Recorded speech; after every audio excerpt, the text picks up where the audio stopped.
Olá pessoal, estamos na nossa série de aulas de atualização e também de resgate aos conceitos da modulação intestinal, aulas extras, aulas aqui com um caráter bastante interativo, a nossa conexão é o mais importante, o nosso bate-papo, o nosso chat, ao vivo e online. Então estou com vocês neste momento, ao vivo, online, no chat, para que possamos conversar, tirar dúvidas sobre todo o conteúdo trabalhado aqui. Ratificando, essas são aulas preparadas para os alunos do curso de modulação intestinal e também para aqueles que fizeram adesão ao curso, à certificação internacional, né, em nutrição funcional e personalizada do meu grande amigo Dr. Pedro Bastos. Bom, gente, na aula anterior, no nosso outro encontro, nós conversamos sobre a mastigação, função da síntese de ácido clorídrico mediada pelo estímulo de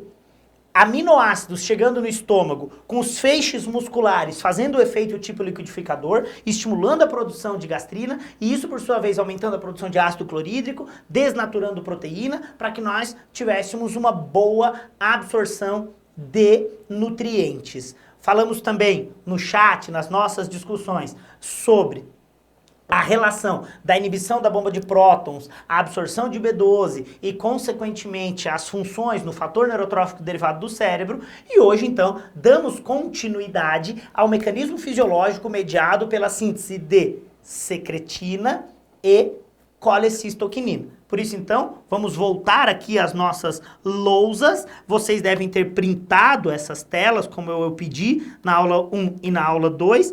Então, finalizamos a aula 1 com essa característica aqui de slide e o foco, então, hoje será falar de CCK e secretina.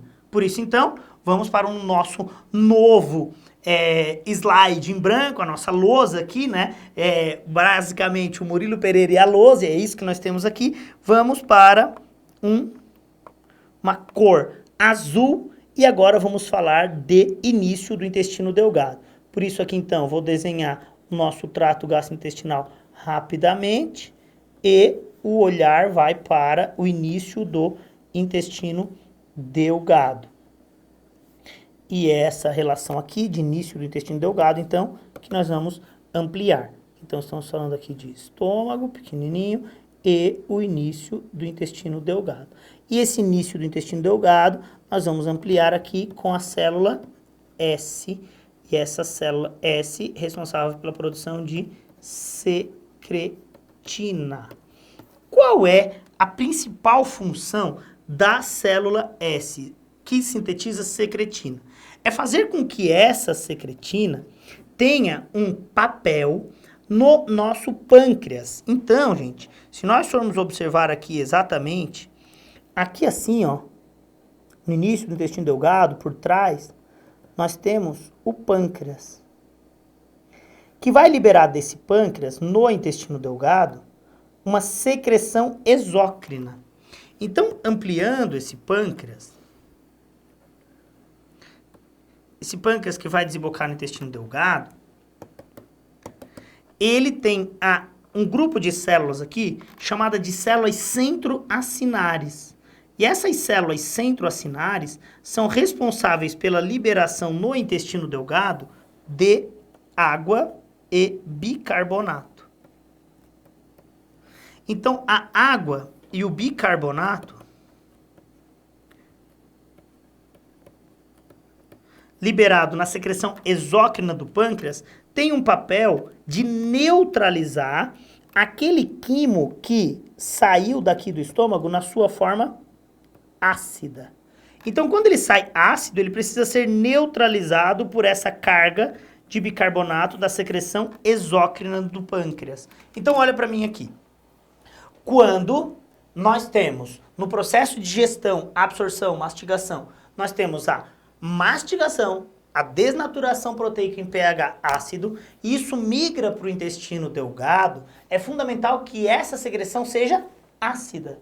E a secreção ácida estimulará a célula S, e essa célula S liberará secretina. A secretina vai ao pâncreas, e do pâncreas estimula neste momento a liberação por estimular a célula centroacinar, libera água e bicarbonato. E quando sai água e bicarbonato para o intestino delgado, o papel desse bicarbonato é promover uma neutralização do quimo anteriormente ácido em um bolo alimentar novamente, que sofrerá a ação de enzimas que atuarão em pH alcalino e não em pH ácido.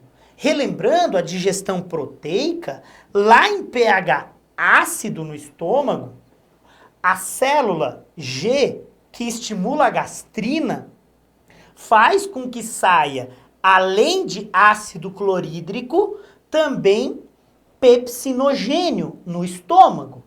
E o pepsinogênio, na presença do ácido, vira pepsina. E a pepsina, em pH ácido estomacal, promove desnaturação enzimática de proteína. Fato é que quando esse quimoácido chega ao intestino delgado, ele estimula a célula S libera bicarbonato e água, e a degradação enzimática de pH ácido é diminuída, porque a enzima não continua atuando em um outro pH. Então, quando nós temos secretina, a secretina libera do pâncreas água e bicarbonato. Só que, paralelo a isso, nós temos um estímulo de célula I. E aí vamos aqui para a nossa lousa. Como tem o estímulo de célula I, no início do intestino delgado, que também fica mais ou menos aqui assim, ó, essa célula I vai liberar CCK, que é a colecistoquinina. E a colecistoquinina, ou CCK, vai ao pâncreas, como a secretina também vem ao pâncreas, a CCK, diferente da secretina, que também estimula aqui, a secretina libera bicarbonato e água, então eu estou deixando em azul aqui o que é da secretina, bicarbonato e água, e vou fazer em roxo o que é da CCK. A colecistoquinina no pâncreas vai fazer com que saia aqui, ó, enzimas proteolíticas que atuam em pH alcalino. Então, da secreção exócrina do pâncreas, estimulada pela célula I, saem daqui lipases, proteases e amilases, que são as enzimas que atuam na degradação enzimática do bolo alimentar. Fato é que essas enzimas são enzimas de pH alcalino. Então, as enzimas proteolíticas, lipolíticas e amilolíticas são enzimas que são liberadas pela secreção exócrina do pâncreas quando nós temos o estímulo de célula I. A célula I, no início do intestino delgado, é estimulada pelo reconhecimento de ácidos graxos. Então, quando estimula ácido graxo, quando sai ácido graxo nesse bolo alimentar para o intestino delgado, a célula I, ao perceber isso, faz com que ocorra uma liberação fisiológica de CCK, colecistoquinina. A colecistoquinina vai ao pâncreas e no pâncreas ela promove a secreção exócrina. E essa secreção exócrina do pâncreas, estimulada pela célula I ou pela CCK, é de enzimas proteolíticas de pH alcalino, enzimas lipolíticas e enzimas amilolíticas, ou seja, enzimas que farão a degradação de lipídio, proteína e carboidrato. Mas a CCK não faz só isso. A CCK também tem outro mecanismo. E aí então, se nós formos falar só de célula I, CCK, até agora falamos da função dela aqui no pâncreas. Mas não é só isso. Ela também tem uma ação em vesícula biliar. Então, se nós tivéssemos que imaginar todo o mecanismo simultâneo que acontece, nós teríamos que pensar na vesícula biliar. Essa vesícula biliar que está envolvida em todo um processo hepático aqui.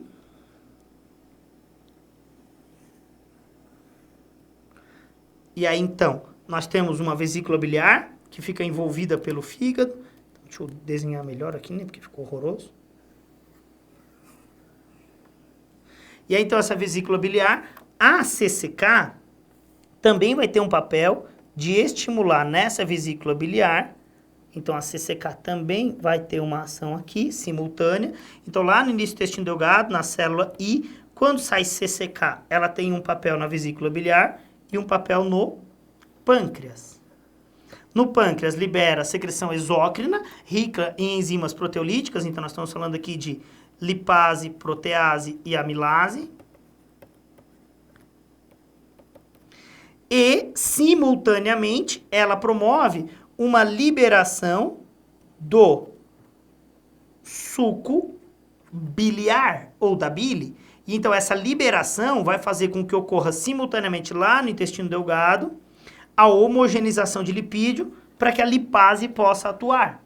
E aí, se nós formos focar na ação da CCK, a CCK tem uma função fisiológica, que é uma função de fazer com que nós tenhamos uma liberação de secreção exócrina do pâncreas com enzimas proteolíticas, amilolíticas, lipolíticas. Simultaneamente, no pâncreas, ela estimula isso, e lá, simultaneamente, na vesícula, ela vai fazer uma liberação, uma ejeção do sal biliar.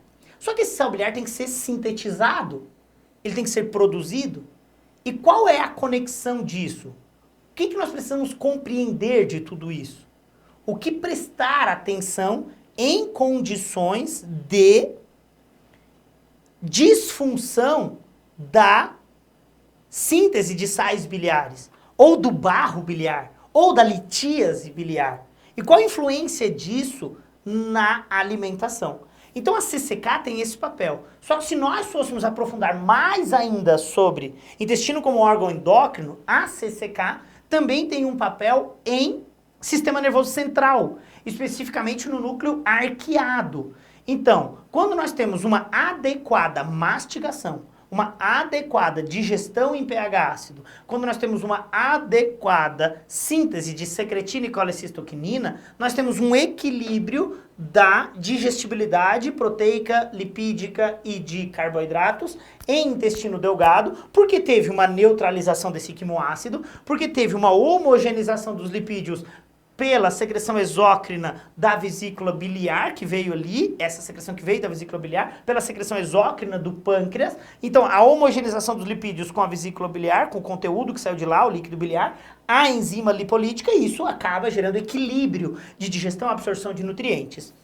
Além disso, a CCK no núcleo arqueado promove saciedade. Nós podemos chamar de uma incretina com característica anorexígena, diminui a vontade de comer. Então imagina que quando você tem um equilíbrio de todos esses processos, você tem também um estado de saciedade e a absorção dos nutrientes adequadas devido a todo o processo que começa a acontecer no intestino delgado. Agora imagina que se por algum motivo você tem mais barro biliar, ou se você não tem uma adequada síntese de sais biliares. E aí o nosso propósito hoje da nossa discussão, a nossa conversa no chat é falar de indivíduos que por sua vez podem ter alterações de digestibilidade por causa de não ter vesícula biliar, o indivíduo que por sua vez pode ter algum problema relacionado a barro biliar, ou ainda, indivíduos que têm má digestibilidade